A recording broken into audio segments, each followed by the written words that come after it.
Bonjour, c'est Obji pour la 16e partie de notre tutoriel. Donc aujourd'hui on va traiter de la messagerie et dans les mouvements de flotte on va traiter du stationnement. Donc ajouter la messagerie, vu qu'à la base j'avais pas prévu de la faire, mais je me suis dit que c'était quand même mieux pour recevoir les messages, par exemple rapport d'espionnage, etc. pour la suite du tutoriel. Du coup, j'ai décidé de l'ajouter. Donc, comme pour les dernières fois, il faudra juste faire une petite mise à jour de la base de données. Donc, il faut faire comme les autres fois. Vous allez dans Outils, vous cliquez sur Importation et puis le script que j'ai fait est déjà mis à jour pour créer une nouvelle table. Donc là, je vais vous montrer à quoi elle ressemble cette nouvelle table. Donc, tout simplement, ID message, comme d'hab, pour avoir un identifiant unique. Le titre, le texte, donc rien de spécial jusqu'à là. Et on a l'idée envoyeur et idée destinataire qui sont tous les deux reliés à la table joueur. Donc c'est un joueur qui peut être soit envoyé, enfin qui peut être soit destinataire, soit qui envoie le courrier. Donc il peut être les deux. Et voilà. Donc pour tout ce qui est partie SQL, enfin tout ce qui est partie présentation de table, c'est déjà fini. Donc maintenant on va aller faire la démonstration. Donc HTML. Donc messagerie.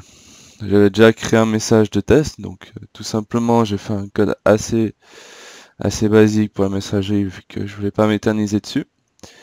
On clique dessus, on peut ouvrir le message, on voit le titre, le message, et ici c'est la liste des messages, je peux en ajouter un. Donc pour l'instant, depuis le code, j'ai pas de fonction propre pour ajouter, du coup j'insère directement dans la base de données.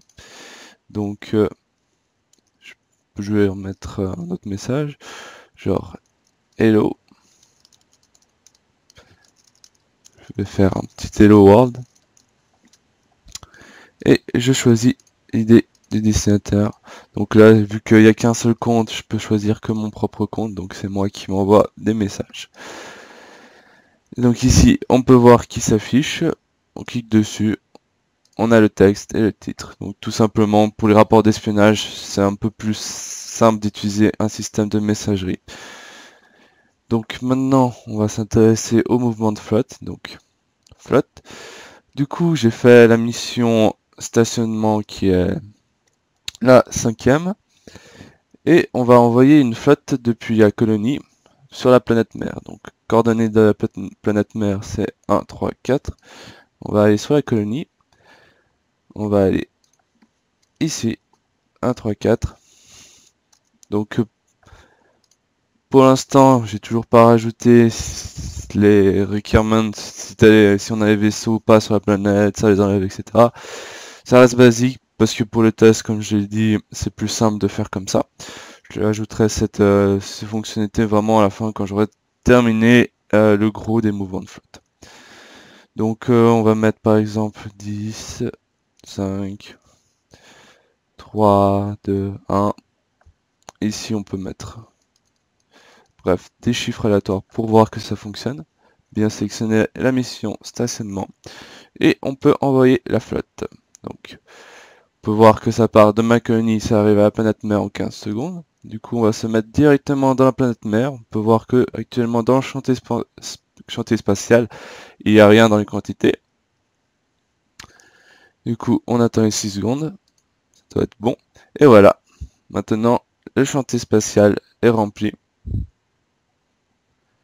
Et vous avez les différents nombres. Donc voilà, pour la mission stationnement. Donc vu que c'est la mission stationnement, il n'y a pas de retour de flotte. Un peu le même principe que la colonisation. Et c'est à peu près tout. Donc maintenant on va directement passer à la partie PHP. Donc pour le PHP, je vais commencer par la messagerie vu qu'il n'y a pas énormément. Donc il fallait quand même recréer une page pour la messagerie. Du coup, j'ai créé le contrôleur, messaging contrôleur. J'ai créé une page ici qui s'appelle messaging. Donc pour le message, pour la page, on affiche le message ici quand on reçoit l'ID que je vous montrerai après dans le code. Et ça c'est la boîte de réception. Du coup ça affiche la liste des différents messages. Donc c'est vraiment une messagerie très basique, y a pas, on peut pas savoir le nombre de messages non lus, etc.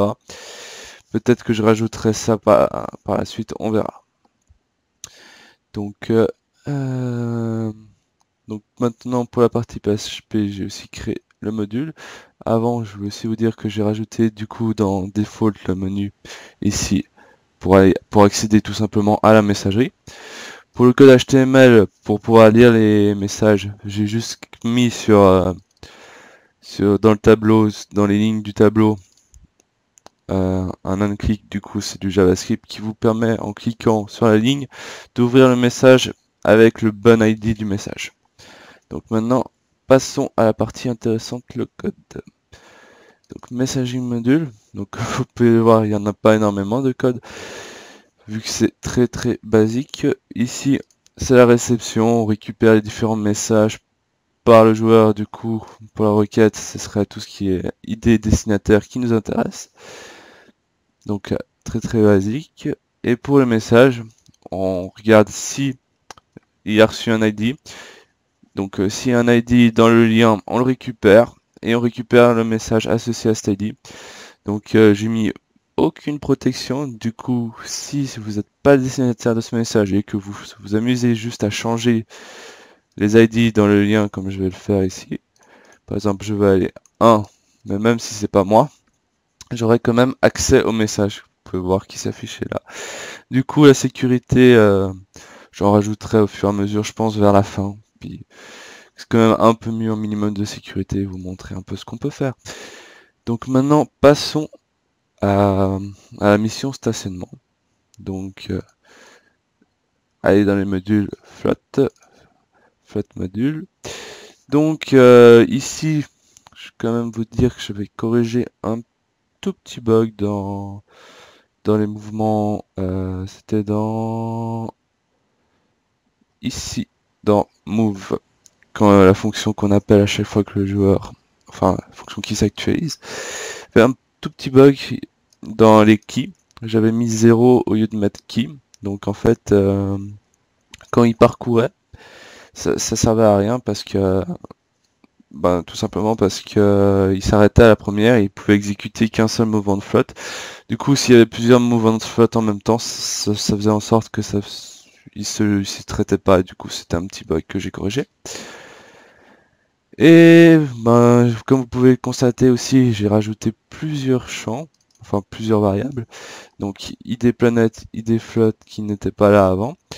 Donc ce qui nous permet de récupérer la flotte qu'on est en train de traiter, la planète de destination, et j'ai traité le cas numéro 5, du coup j'ai appelé ça parking, je trouvais que ça se prêtait bien. Et on va dans la fonction parking, du coup on avait besoin de notre chantier spatial pour le module, donc je l'ai appelé, j'avais aussi besoin de l'entité pour pouvoir ajouter les unités ou les modifier. Ici, pour getPlanet, comme le système que j'ai fait, c'est que ça donne l'idée de la planète parce que pas l'idée de la planète colonisée par un joueur, vu que la planète peut être actuellement aussi non colonisée, du coup qui n'existe pas encore dans la base de données. Du coup, c'est l'ID planète destination. Si on regarde dans la table, c'est la table où il y a la liste de toutes les planètes. Faut que je la retrouve. Je sais plus si c'est celle-là. Du coup, ça nous donne cette position-là quand on envoie une flotte. Du coup, si c'est une planète d'un joueur, il faut que je fasse la translation, parce que c'est ce numéro d'ID ici qui nous intéresse. Du coup, pour convertir ça avec ça, il faut que je fasse une requête SQL. Et une fois que j'ai ça, j'ai l'ID de la planète qui nous intéresse pour pouvoir ajouter les unités sur cette planète et pas une autre. Ou d'ailleurs, un ID qui n'existe tout simplement pas.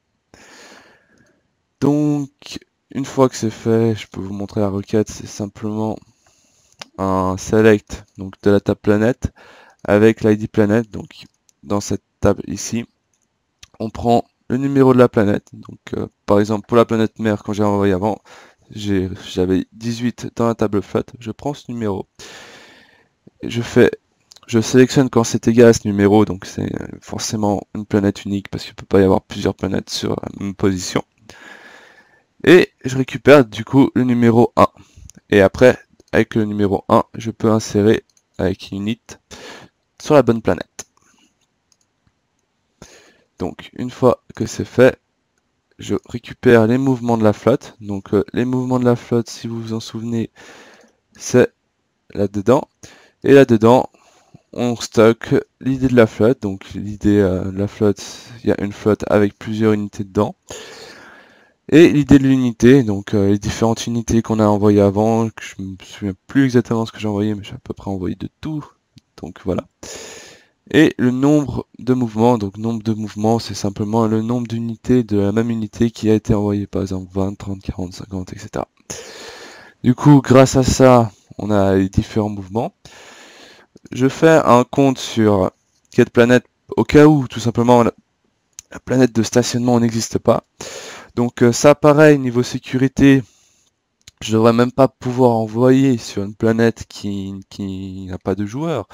Mais ça, j'ai pas encore mis la protection adéquate. Et ça, ce serait plutôt dans scène que je ferai plus tard. Du coup, aussi, il faudrait que je traite les différents types de missions. Du coup, ici, je fais le compte. Si tout va bien, je récupère l'ID de la planète qui nous intéresse. Donc ça, c'est l'ID planète qui sera été numéro 1. Je parcours mes différents mouvements. Donc, une fois que je parcours, je peux récupérer l'ID de l'unité. Une fois que j'ai récupéré l'ID de l'unité, je récupère le niveau. Donc, le niveau, c'est une fonction qu'on avait déjà faite pour le chantier spatial. Donc, on peut vite aller voir. C'était le nombre d'unités, tout simplement, qui sont déjà en cours sur la planète. Par exemple, ça peut être 0, ça peut être 10. Il y a déjà 10 unités, il faut que ça s'incrémente. Il ne faut pas que ça soit remplacé par le nouveau chiffre qui arrive.